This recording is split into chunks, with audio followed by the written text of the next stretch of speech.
FeatureCam's 2.5D milling module is perfect for programming common machining features, such as pockets, bosses, holes, and slots.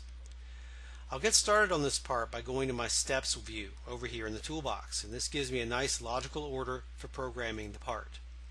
The first step is my stock, where I can give my stock shape and size. I can select the stock material, and this will generate my feeds and speeds for me. Decide whether or not to use indexing, and locate program 0. So I'll click Finish in this wizard to get to the properties. I can always come back to these properties at any time to make changes. The next step is to either import or draw my geometry. So I'll draw the geometry using FeatureCam's geometry constructors.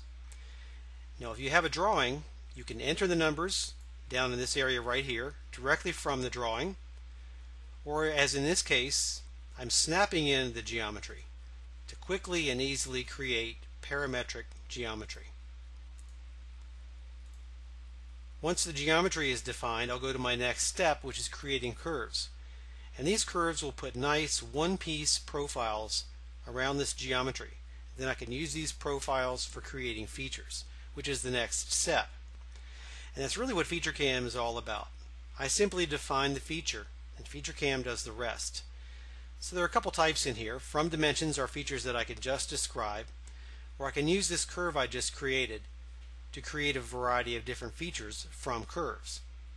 I'll call this a pocket and click Next. Once again, you'll see that FeatureCam is very wizard driven. I'll just go through the wizard and answer questions, such as the curve name, where the feature is located relative to the curve, and you can see that I can manipulate my views while I'm in the wizard. Give it some dimensions, decide on what kind of strategy I want to use to program this feature, and click Finish. FeatureCam does the rest.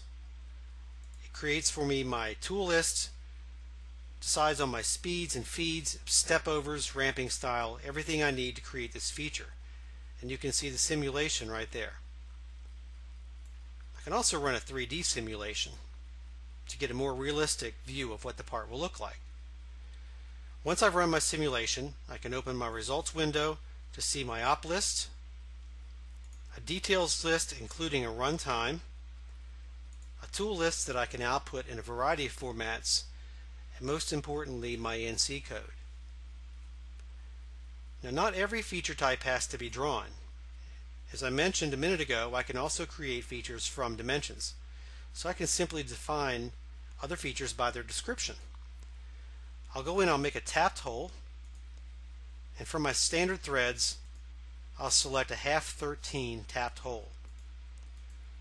Verify the dimensions, give it a location, verify the strategy, and click Finish. And again, FeatureCam does the rest. You can see here on the right side I have a spot drill, drill, and tap for that tapped hole. FeatureCam 2.5D also supports 4th axis indexing and wrapping. FeatureCam 2.5D also offers multiple fixture programming as well.